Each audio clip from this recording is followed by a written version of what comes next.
하나님의 말씀, 구약성경 열왕기하 22장 1절입니다.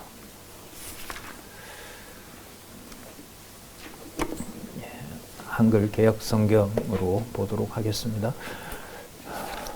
열왕기하 22장 1절 말씀 제가 보도록 하겠습니다. 요시야가 위에 나아갈 때에 나이 8세라. 예루살렘에서 31년을 치리하니라. 그 모친의 이름은 여디다라. 보스갓 아다야의 딸이더라. 요시야가 여호와 보시기에 정직히 행하여 그 조상 다윗의 모든 길로 행하고 좌우로 치우치지 아니하였더라. 2절까지 읽어드렸습니다. 우리 교재는 성경강론 5권 2507, 2507 쪽에 보시면 요시야의 통치에 대한 내용이 시작을 합니다.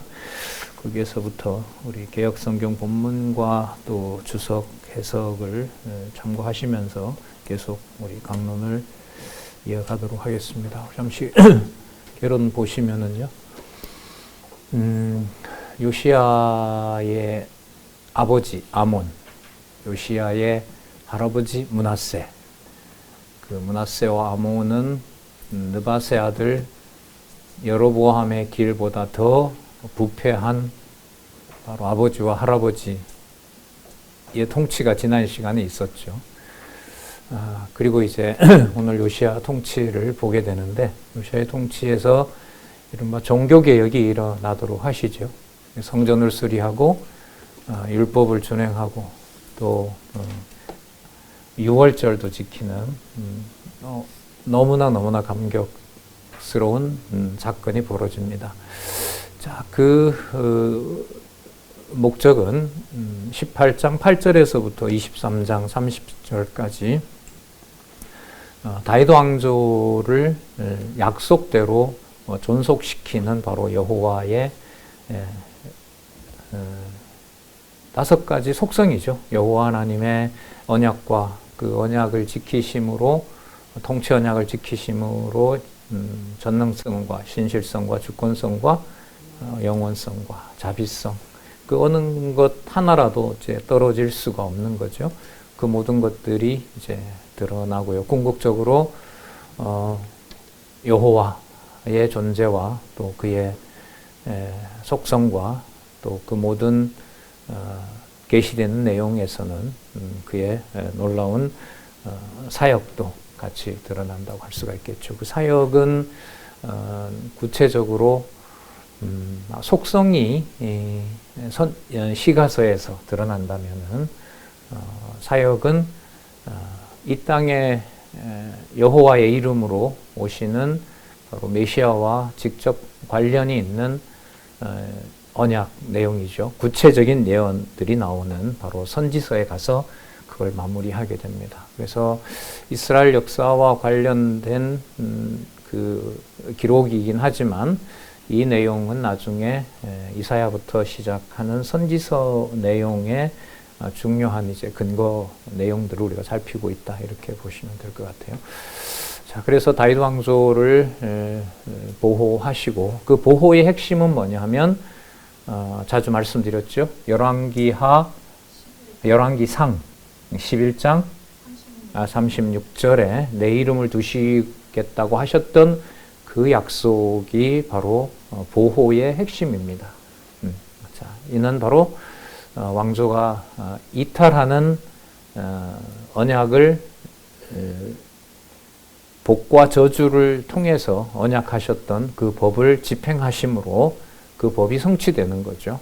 그 법이 성취된다는 것은 다름 아닌 세운 국가에 여호와께서 세워놓은 법을 그대로 적용하시고 구체적으로 이루시는 겁니다.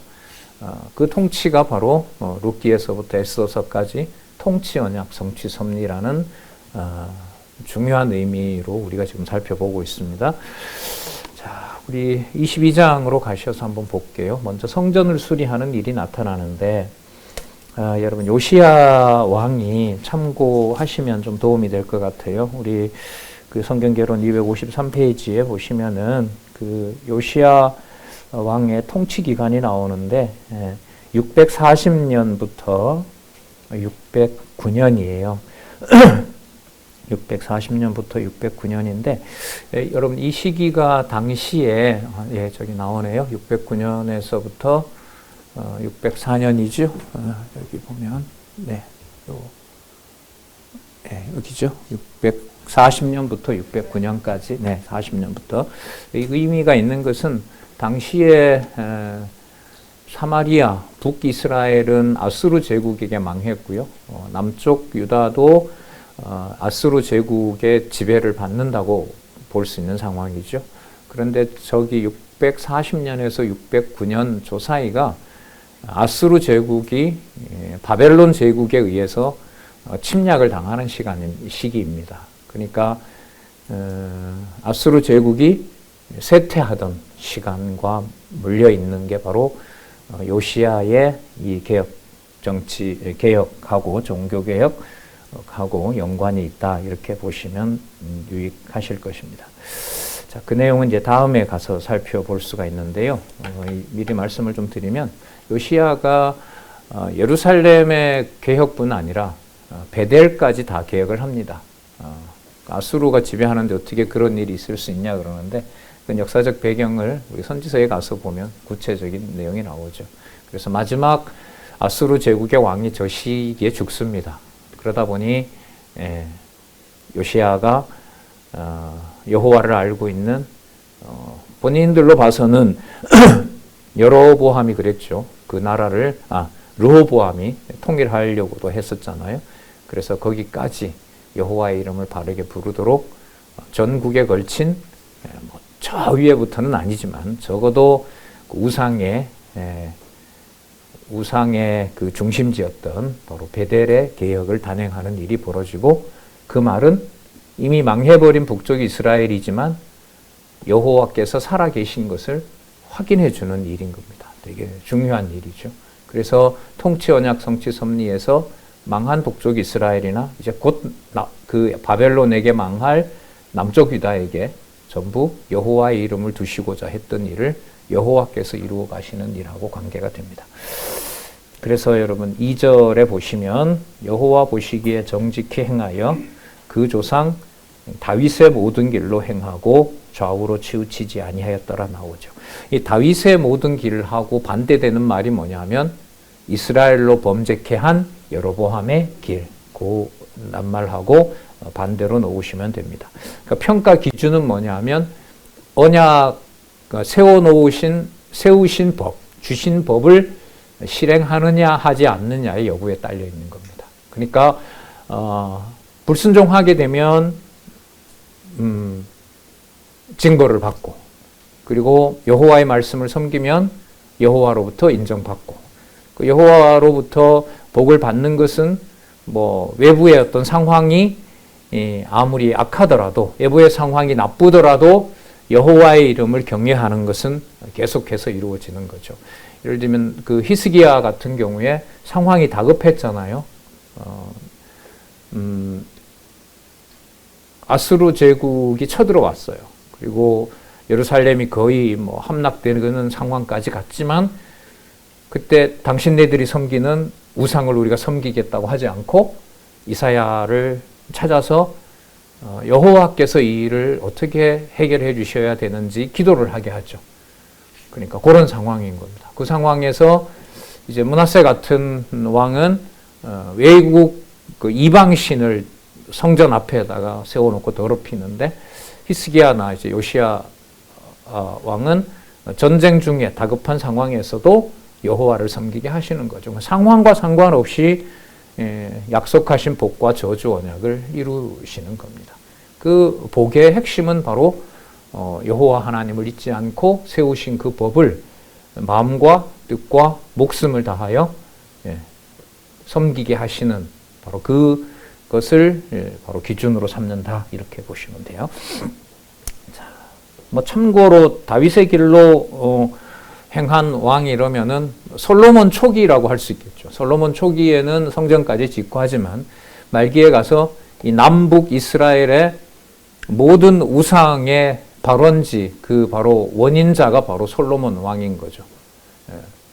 여호와를 배반하는, 그것도 여호와께서 구하지도 않은 엄청난 부를 통해서 바로 그 부를 가지고 온갖 잡신들을 전부 예루살렘으로 끌어들인 바로 그 장본인이라고 할 수 있겠죠. 자, 거기서부터 이제 복과 저주 언약, 레위기와 신명기에서 약속하신 내용들이 이루어지고 거기에 살아계신 여호와의 통치가 어떤 것인지를 그때그때마다, 이게 중요하죠, 선지자들을 보내고 선지자들을 통해서 기록하게 하신 거예요. 그래서 우리가 열왕기를 읽다 보면 이런 내용들이 기록되지 않았느냐라는 의문문이 나오죠. 강조하는 거거든요. 예레미야가 기록했다고 하면 바벨론이 20년 동안 침공해 오는 현장에 예레미야가 있었거든요. 20년 동안, 마지막에는 여러분 1년 8개월이죠. 18개월, 1년 6개월, 횟수로 보면 3년에 걸쳐서 토성을 쌓아서 그야말로 개미 한 마리도 못 들어가도록 예루살렘을 굶겨 죽이는 작전을 펼치죠. 그게 참혹한 일이 일어나는 일은 예레미야 애가에 보면 나옵니다. 레위기 26장에 약속한 무서운 일이 벌어집니다. 거기에서 선지자를 보내는 것과 보내지 않는 것의 차이는 결정적입니다. 선지자들을 계속해서 보냅니다. 그래서 제가 그때 확인을 같이 해봤잖아요. 유다 멸망 시기에는 소선지사까지 합하면은 4-5명이 겹칩니다. 그러니까 예루살렘이 멸망할 때 선지자들이 4명이 가서 망하지만 회복된다. 계속해서 알려줘요. 그럼 그 회복과 다윗 왕조의 존속과 다윗 왕조의 보호의 핵심은 나라 자체를 보존하는 게 아니에요. 바벨론이 망하니까요. 그럼 저기 보호와 존속의 핵심은 뭐냐면 여호와 이름인 거예요. 그걸 열왕기상 11장 36절에 열왕기 하 다 마치고 정리 한번 해야겠죠, 이건? 안 해도 다 정리하시겠어요, 혼자? 해주시면 동부 또 안 하려고 하는 거죠. 편안하게 그냥 또 다. 그건 아니라고 또 권사님 얘기하시니까 저도 즐거운 마음으로 저도 보고 싶어요, 사실. 저도 열왕기에서부터 열왕기상부터 많은 이 내용이 중요합니다. 통치 언약 성취 섭리에서 이탈 왕조의 멸망이 그리스도의 육의 몸이 죽는 것하고 직접 관계가 돼요.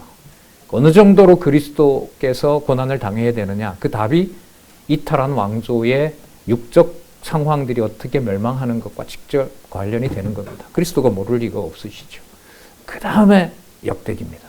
그래서 열왕기를 정리를 저도 해보고 싶으니까요. 그때 가서 또 살펴보면 될 것 같고, 자, 오늘 이 본문을 계속 한번 살펴보도록 하겠습니다. 솔로몬이나 아사나 여호사밧이나 몇 명이 있어요. 그 다음에 아사랴, 요담, 히스기야, 요시야 한 7, 8명, 7명? 예. 한 7왕, 솔로몬은 초기이고요. 예. 솔로몬, 아사, 여호사밧, 아사랴, 우시야라고도 하지요. 그 다음에 요담, 히스기야, 요시야. 제가 이걸 소개해 드리는 이유는 바로 다윗 왕조의 보호, 또 다윗 왕조의 존속에서 여호와의 이름을 두시고자 했던 약속들을 이루어가기 위해서 북쪽 이스라엘 왕들은 다 범죄합니다. 벗어날 수가 없어요. 임의대로 재물, 그 다음에 산당 짓고 제사장, 그 다음에 절기 바꾸고 한 것은 돌이킬 수가 없어요. 돌이킬 수 없는 이스라엘에도 여러분 엘리사를 보낸다는 거 아니에요. 그리고 그 많은 표적들을 두 사람이 한 표적으로 보면 30가지가 넘어요. 그 표적을 통해서 여호와의 저주대로 여호와의 법을 불순종해서 너네들이 어긴다. 따라서 여호와는 살아계신다. 그러니까 처참하지만 망할 만하고 아수르에 잡혀가라. 남은 자는 이제 선지서에 가서 기록을 하고 있죠. 그리고 돌아올 때 역대기의 족보에 보면 북이스라엘에 함께 하고요. 그 다음에 이방인도 함께 하고요. 종들도 함께 하고요. 자, 그러면서 그리스도가 오셔서 육적 조건을, 육적 상황을 뛰어넘는 하나님 나라의 첫 번째 자손 언약 성취 섭리를 하시는 내용이 이제 마태복음에서부터 시작이 되는 겁니다. 그래서 상세하게 본문들을 보시는 것이 유익합니다. 어쨌든 그리고 3절부터 7절 보면 요시야 18년에 사반을 보내어 성전을 수리하게 하는 내용이 나옵니다. 자, 볼게요. 요시야 왕 18년에 640년에 시작하니까요. 18년이니까 22년경이죠. 그러니까 이때는 아수르 제국이 거의 멸망해 갈 때라고 보시면 됩니다. 동시에 바벨론 제국이 그 권력을 오른쪽 그리고 북부, 동부에서 그 권세를 확장해 갈 때, 그때라고 보시면 돼요. 자, 보겠습니다. 요시야 왕 18년에 왕이 무슬람의 손자 아살리야의 아들 서기관 사반, 족보가 분명하게 나오죠. 이게 지금 나라가 망할 무렵에 어떤 자를 통해서 여호와 하나님의 계시의 말씀을 전달하거나 또한 알게 하실 때 이 족보는 매우 중요합니다. 그 족보가 제일 먼저 나오는 장이 어디냐면요. 참고로 창세기 5장입니다. 창세기 5장에 여러분들 그동안 제가 소개드렸던 히브리어 있었죠? 톨레도트라는 그 개념이 나오면 마태복음 1장 1절에 있는 아브라함과 다윗의 자손 예수 그리스도의 세계라, 그 세계라가 바로 톨레도트의 헬라어 번역입니다. 그게 바로 족보라는 뜻입니다. 그래서 그 낱말은 단순 족보가 아니라 여호와 하나님께서 언약하신 것을 반드시 성취하셨다는 것을 확증하는 내용. 그래서 구약에 여러 개념들이 있지만 여호와의 3대 언약을 이루시는 것을 확증해주는 중요한 개념이 바로 이 톨레도트입니다. 그래서 뭐 역대다, 계보다, 대략이다 이렇게 번역을 합니다. 하지만 이제 그 개념들은 결정적일 때마다 족보를 소개합니다. 창세기도 족보 여러 번 나오죠. 지금 여러분이 보는 것으로는 결국 왕의 족보인 거죠. 열왕이라는 게 역대의 왕들 이런 거죠. 그러면 열왕도 마찬가지고 역대기도 그런 성격인 거예요. 근데 그 특징이 뭔지를 신학계에서는 구약 신학에서는 선명하게 선을 긋지 못하고 있죠. 이거는 뭐 자주 말씀드리지만 또 다음에 보겠습니다만 역대기 1장 1절에 있는 그 아담을 풀지 못하면 그래 창세기서부터 그걸 설명해 오지 않으면 그건 설명을 불가능하게 합니다. 자, 물론 지금 이스라엘 백성들은 역사서로 보질 않습니다. 왜? 역사서로 보면 예수가 그리스도가 되기 때문에 유대인들에게는 믿음을 주지 않아서 구약 성경을 유대인들이 편집해 놓은 것은 우리하고 지금 다릅니다. 이 순서와 제일 마지막에 이제 시가서에 바로 역대기가 들어있죠. 왜? 앞으로 부를 노래이기 때문에. 그래서 아직 메시아가 오지 않았기 때문에. 그런 면에서 성경 순서는 매우 중요하죠. 그걸 제가 요즘 신문에 쓰고 있는데 참조하시면 좋겠습니다. 자, 볼게요. 서기관 사반을 여호와의 전에 보내며 가로되 너는 대제사장 힐기야에게 올라가서 백성이 여호와의 전에 드린 은 곧 문지킨 자가 수납한 은을 계수하여, 자, 첫 번째 일이에요. 문지킨 자가 그 백성들로부터 받은 은을 계산하라는 거죠. 그럼 두 번째, 여호와의 성전을 그 성전 일을 회복하는 일을 감독하는 자의 손에다가 그 돈을 주라고 얘기합니다. 그리고 세 번째, 그 성전 역사 감독자는 그 공장에게, 그러니까 구체적인 일을 하는 현장에 있는 기술자들에게 돈을 주라고 합니다. 전에 퇴락한 것을 수리하게 하되 또 그 공장들은 다시 또 거기 목수도 있을 거고 또 집 세우는 사람도 있을 거고 미장도 있을 테니까요. 그 사람들에게 주게 합니다. 그래서 제목과 다듬은 돌을 다듬는 자들에게까지 그 전을 수리하라고 알려줍니다. 그러나 7절 저희 손에 붙인 은을 회개하지 아니하였으니 이는 그 행하는 것이 진실함이었더라. 여러분 이 일이 언제 일어나냐 하면은요. 요아스 때 일어나요. 그러니까 200년 전에 요아스가 이 성전을 하면서 그때는 이 성전 수리가 제대로 되질 않았었죠. 나중에 이제 개혁이 되는데 그 일을 지금 요시야가 개혁을 하면서 그 일을 다 완수하신다 이렇게 보시면 됩니다. 그리고 지나왔는데요. 그 3절에 보면 사반 있죠. 서기관 사반. 여러분, 이 서기관 사반은 좀 중요한 가문이에요. 이 사반의 아들이 그 다음 장에 나오는데요. 사반의 아들이 그 24절에 아니에요. 그 다음에 이제 본문에 나올 때 그때 가서 보고요. 그 사반의 아들이 아히감이에요. 아히감은 예레미야에 보면 시드기야 왕이 마지막 왕이 시드기야잖아요. 시드기야가 예레미야를 죽이려고 할 때 바로 여기 사반의 아들 아히감이 예레미야를 보호해 줍니다. 이 예루살렘 멸망에서 중요한 일을 하고 선지자들의 그 말씀을 보존하도록 하는 아주 귀한 가문입니다. 그리고 그 아히감의 아들이, 그러니까 여기 있는 사반의 손자가 누구냐 하면 그달리아예요. 그달리아가 누구냐 하면 시드기야 왕을 잡아가서 그 눈을 빼고 바벨론에서 느부갓네살 왕이 죽인 다음에 죽이면서 예루살렘의 통치자를 세우는데 총독이죠. 그러니까 바로 이 사반의 손자 그달리아를 세웁니다. 그러니까 이스라엘 유대 백성이 봤을 때는 결과적으로 배신한 가문이죠. 그래서 그달리아를 왕족 중에 하나였던 이스마엘이 와서 이 그달리아를 살해합니다. 살해하고 그달리아와 있었던 사람들을 전부 죽이고 붙잡아서 애굽으로 가게 되는데, 이제 어쨌든 이 사반의 가문은 선지서에 가서 보면 예레미야를 숨기고 예레미야가 하나님의 말씀을 전하도록 하는 일을 하는 중요한 역할을 한다는 거 참조로 하시면 됩니다.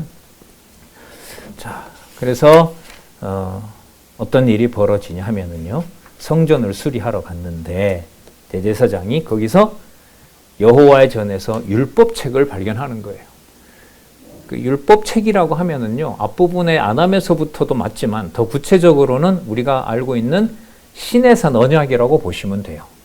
그러니까 출애굽기 19장에서부터 레위기, 그리고 민수기는 이제 그 또 역사인 거고요. 그 법에 의해서 진행된 40년 동안의 역사인 거고, 거기서 복과 저주가 일어나고요. 그리고 죽일 자 죽이고 가나안 땅이 보이는 바로 모압 광야에서 다시 그 법을 40년 후에 완성하시죠. 그 법이 바로 신명기서인 거예요. 그러니까 출애굽기 19장에서부터 레위기, 그리고 신명기, 그 법들이 바로 여호와의 법의 내용이라고 보시면 되죠. 자, 통칭해서 모세의 법 이랬을 때는 이걸 말하고요. 모세의 책 이러면 창세기, 출애굽기, 레위기, 민수기, 신명기 그 내용이라고 보시면 됩니다. 자, 이 책을 서기관 사반에게 줬어요. 이 사반이 읽어보고 이거 진짜 놀라운 사건이잖아요. 왕에게 갑니다. 10절에 보시면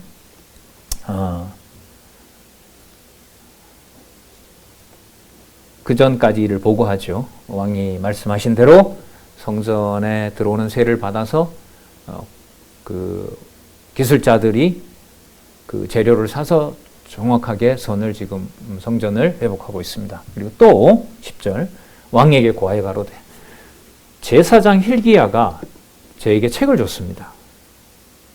그래, 무슨 책이냐? 제가 읽어드리겠습니다. 11절 왕이 율법책의 말을 듣자 곧 그 옷을 찢으니라. 그러니까 왕도 몰랐던 거죠. 그러니까 여러분, 선지자 보내는 게 얼마나 중요해요. 그 아버지, 할아버지 그때는 있어도 듣지 않았는데 알고 싶어도 알려주지 않으면 모르는 거 아니에요. 그걸 딱 듣는 순간 이제 이 모든 역사와 이 모든 상황의 이해가 전부 되는 거죠. 그리고 자신들이 얼마나 큰 부패를 했는지를 알게 되는 거고요. 회개하는 일이 벌어집니다. 자, 그래서 12절에 보면 왕이 제사장 힐기야와 여기 나오죠? 사반의 아들 누구예요? 아히감이죠.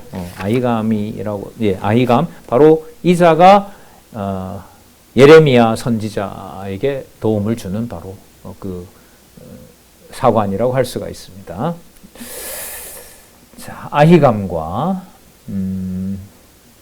미가야의 아들 악볼과 여기 서기관 사반과 왕의 신하 아사야, 그러니까 뭐 요즘 말하면 비서실장, 경호실장, 그 다음에 역사 기록 관장, 그 다음에 제사장 전부 이제 부르는 거예요. 그러니까 유다 국가를 운영하는 모든 자들을 전부 부른 거죠. 통치 언약 성취 섭리와 연관이 되는 겁니다. 3절에 가서 보시면 너희가 가서 나와 백성과 온 유다를 위하여 이 발견한 책의 말씀에 대하여 여호와께 물으라. 우리 열조가 이 책의 말씀을 듣지 아니하며 이 책에 우리를 위하여 기록된 모든 것을 준행치 아니하였으므로 여호와께서 우리에게 발하신 진노가 크도다. 예. 자, 그리고 이들이 이 예루살렘에 또 마침 여선지자 훌다가 거기에 살고 있었어요. 여자 선지자로 하나님의 뜻을 알려주는 선지자가 있었던 거죠. 그러니까 이 시간으로 보면 이 훌다는요, 예레미야하고 그 다음에 학개스가랴 말렉 앞에 보면 어떤 선지자들이 있었냐면 학개스가랴 말라기가 있고 그 다음에 그 앞에 선지자들이 바로 스바냐가 있죠. 스바냐, 나훔, 하박국, 스바냐 이렇게 있잖아요. 그 스바냐 시대랑 이 훌다 선지자는 겹칩니다. 그래서 제가 4명에서 5명의 선지자들이 유다가 멸망하기 직전에 바로 이 앞으로 일어날 모든 일들을 바로 여호와께서 언약하신 대로 이루실 것이며 열왕기상 11장 36절과 연관을 시키면 내가 내 이름을 내가 반드시 보존하실 것이라는 것을 알려줍니다. 그래서 뭐 해도 된다? 망하고 끌려가도 된다. 그래서 이제 그달리아는 잡혀가라고 하잖아요. 가서 섬겨라라고 얘기를 하고 예레미야도 그렇게 얘기를 하고 하지만 시드기야를 비롯한 유다 왕족들은 그게 이제 배신으로 반역으로 보는 거죠. 자, 그 섭리가 이루어집니다. 자, 훌다에게 갔습니다. 그 훌다는 바로 살룸의 아내라는 것까지 소개를 다 하고요. 참 재밌어요. 예루살렘이 망하는데 예루살렘에 선지자들을 총집결시켜서 이게 여호와께서 살아계셔서 하시는 일이다. 아수르가 잘못해서 망한 것도 아니고 바벨론이 강해서 이 일이 일어난 것도 아니고 상고부터 이 일은 내가 정한 바라. 이게 이사야서에 나오잖아요. 그래서 열왕기, 역대기 여기 공부를 하면 그 다음 내용을 알고 싶어서 몸살이 나요. 안 읽으면 병나요. 예. 1차적으로 선지서에서 바로 이런 분이구나 라는 것을 찬양하면서 이런 분이 오신다는 언약을 다윗과 솔로몬이 노래를 부르게 하신단 말이죠. 욥을 통해서도 그렇고 그리고 이제 오시는 준비를 확정하는 내용이 선지서라고 보시면 돼요. 그래서 그 선지서는 앞부분은 패망이고 뒷부분은 회복이잖아요. 그럼 그때 그 패망은 바로 육적 이스라엘을 끝을 내시는 거예요. 끝을 내면서 예루살렘도 개방을 합니다. 그러니까 여러분 아수르를 통해서 벌써 누구 이름이 소개돼요? 여호와의 이름이 아수르 제국에 소개돼서 그 900km, 1000km가 되는데 잡혀가서 거기에서 벌써 유대인들, 이스라엘의 디아스포라가 만들어지죠. 혼혈이 돼서 정체성은 없어져요. 나쁘게 말하면 혼혈이지 다른 가족이 들어오는 거 아니에요. 맞죠? 우리 지금 일구전력이잖아요. 그 동사무소나 이런 데 복지센터 가서 행정복지센터 가서 업무 볼 때 외국인들 서울에도 경기도에도 많아요. 시골에도 가니까 많고요. 그 좋은 일이에요? 나쁜 일이에요? 이렇게 물어야 되겠다. We are the world라고 주창하는 사람들한테 너무 좋은 거죠. 하지만 우리 다 대한민국이 먼저다라고 하는 사람들에게는 별로 좋은 게 아니죠.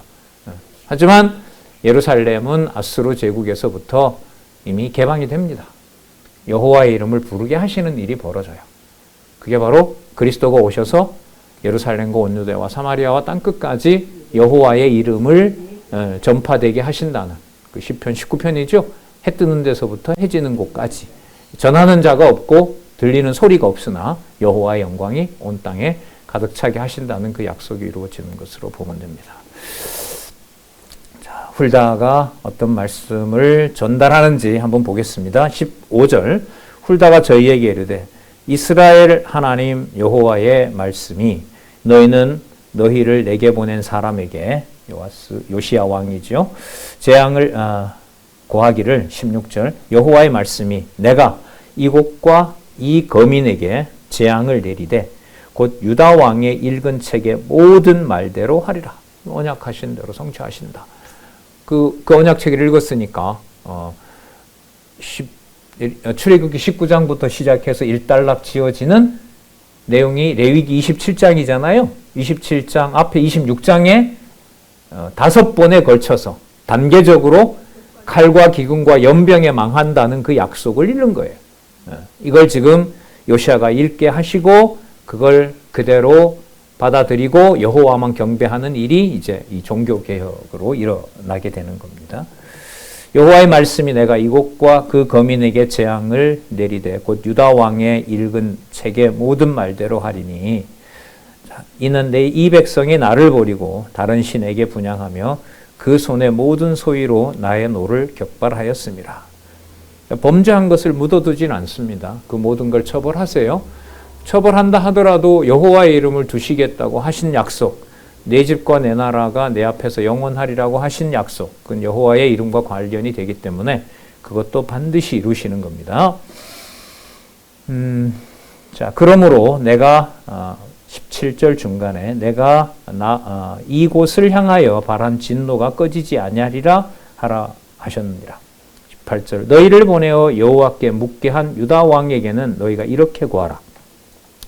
이스라엘 하나님 여호와의 말씀이 내가 들은 말을 의논컨대 너희들 의논하는데 내가 이곳과 이 거민에 대하여 빈터가 되고 저주가 되리라 한 말을 내가 듣고 마음이 연하여 약하여 져서 여호와 앞 완고한 게 무너진 거라는 의미죠. 여호와 앞 곧 내 앞에서 겸비하여 옷을 찢고 통곡하였으므로 그 회개하게 되면 여호와께서 긍휼을 베푼다고 하셨거든요. 이것도 약속이에요.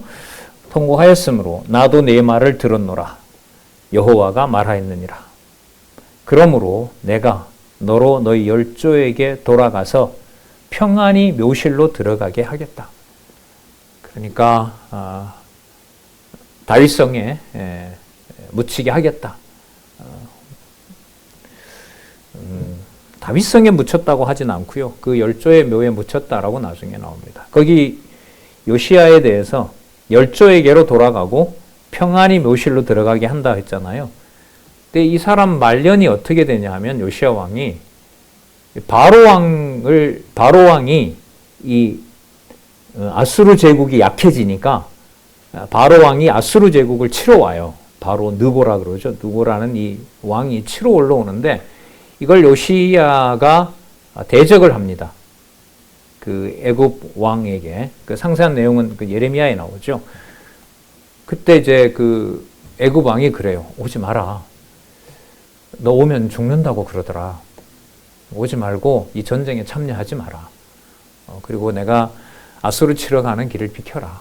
그럼 어쨌든 너는 아무것도 건들지 않는다. 그런데 이제 요시야가 나서요. 절대 그러지 못한다. 어찌 우리 땅을 지나가느냐라고 하다가 바로 느고가 안타까워하면서 요시야를 죽여요.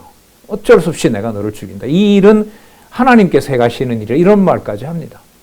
자, 이 말씀 왜 드리느냐 하면 이방의 왕들의 입에서조차 이방의 왕들의 입에서 자기가 멸망시키고자 하는 북이스라엘이든 남유다이든 간에 여호와의 이름을 듣게 한다는 거죠. 그래서 유다 왕 마지막을 보면은요, 여호야긴, 시드기야 이렇게 되잖아요. 그 엘리야김도 여호아하스 이렇게 돼요. 여호아하스, 여호야김, 여호야긴 이렇게 돼요. 그게 이방 왕들이 붙여준 이름이에요. 그 여호와가 위로해 줄 거다. 여호와를 경배할 것이다. 그 여호와가 다 들어가잖아요. 그 여호와가 너네들 위로할 것이다. 라고 하면서 왕의 이름을 전부 바꿔 줘버려요. 여호와를 경외하기 때문에? 아니요. 조롱하는 의미로. 그리고 한번 경외해 봐라. 구원해 줄 건가. 그 마치 랍사게가 와서 그 북이스라엘 사람들을 왜 조롱했던 말이 있죠. 여호와가 너네들 치는 거야, 이거. 우리가 온 게 아니고 이거 다 여호와가 정해놓은 뜻대로 하는 거야. 이렇게 희롱을 했잖아요. 그런데 그 의미가 희롱하는 그 말이 여호와를 상기시키게 되고 그 여호와의 이름을 들을 때 모멸감을 느끼고 통곡을 하게 되고 통곡 속에서 바벨론으로 잡혀가는 일이 벌어지죠. 그러니까 내가 원해서 여호와를 부르는 게 아니라 그 바벨론이 정복자가 되어서 이제 포로가 되잖아요. 그러니까 잡아간 바벨론 땅에 야 저기 버드나무 가지고 수금 만들어서 그거 연주하면서 지금부터 여호와 찬양하는 거 너 한번 불러봐. 이것도 여호와를 찾게 하는 걸까요? 이건 아닐까요? 그래서 여호와에 대한 찬양이 우리가 생각하는 뭐 기쁨과 자발적 찬양 이런 게 아니에요. 그래서 이 의미가 있어요. 여호와스, 여호야김, 여호야긴. 그런 경멸스러운 방법으로 누구의 이름을 듣게 한다? 네, 듣게 하세요. 그걸 나중에 누가 겪으시느냐? 그리스도가 침뱉음을 당하고 때리고 능멸을 하고 그리고 말은 네가 여호와의 아들이면 뛰어내려라. 그리고 너부터 구원해라. 그럼 우리가 너 믿겠다. 그것으로 다 이루어지는 겁니다. 그러니까 수모와 모멸을 당하게 하셔도 누구 이름만 기억나면 성경의 목적이 이루어져요? 예, 여다. 네, 여호와가 하신다. 여다예요. 그런 말씀이 좋으시죠? 이런 말씀도 좋으시죠? 좋아야죠. 이 말은 좋아하기 힘들다. 예, 권사님 말에 전 공감합니다. 그 심정적으로 그 말에 공감합니다. 좋아하게 해 주셔야 되죠. 그죠? 좋아하게 안 해주면 못 불러요. 예. 예. 자, 그런 모든 것들이 남유다의 멸망 사건 속에 지속적으로 여호와의 이름을 부를 수 있는 상황을 주십니다. 이게 감사한 거죠. 자, 평안히 묘실로 들어가게 하리니 내가 이곳에 내리는 모든 재앙을 네가 눈으로는 보지 못하리라 하셨느니라. 사다들이 왕에게 보고하니라. 그러면서 이제 23장에 가면 율법을 준행하는 내용이 나옵니다.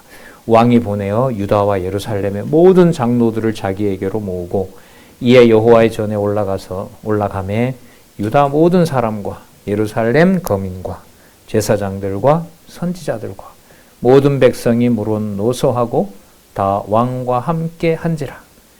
왕이 여호와의 전 안에서 발견한 언약책의 모든 말씀을 읽어 무리의 귀에 들리고 왕이 대 위에 서서 이렇게 높은 대 위에 서서 여호와 앞에서 언약을 세우되 마음을 다하고 성품을 다하여 여호와께 순종하고 그 명령과 법도와 율례를 지켜 이 책에 기록된 이 언약의 말씀을 이루게 하리라 하매 백성이 다 그 언약을 좇기로 하니라. 예. 그러면 이 말씀을 이게 지금 640년에서 609년이니까요. 609년 죽고 4년 후에 605년에 느부갓네살에 의해서 예루살렘이 점령을 당합니다.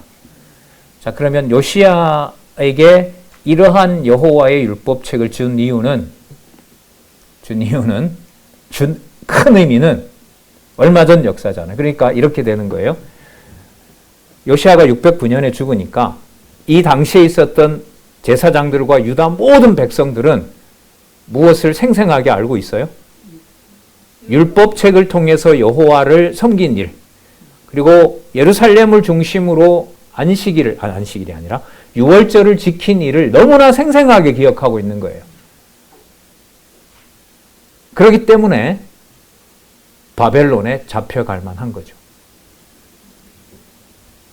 누가 살아계시니까. 네.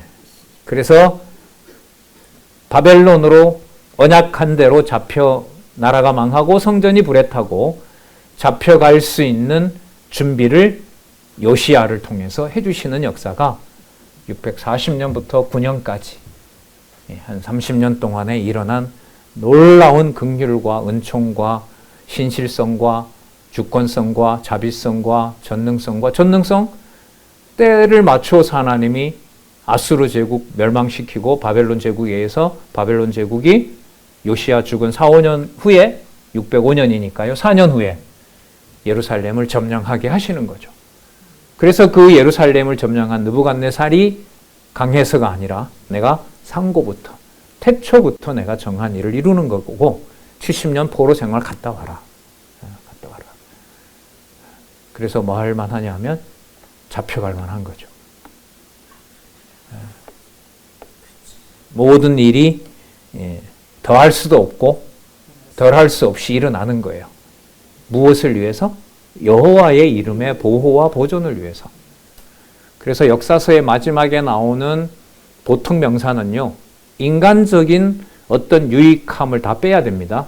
왜냐하면 나라가 망했는데 백성이라는 의미가 있어요, 없어요? 없죠. 성전이 망했는데 여호와의 거룩한 백성이라는 걸 눈으로 찾을 수 있어요, 없어요? 없죠. 그러면 남아있는 건 뭐밖에 없냐 하면 요시야 때 봤던 바로 그 광경, 거기서 마음껏 불렀던 여호와밖에 없는 거죠.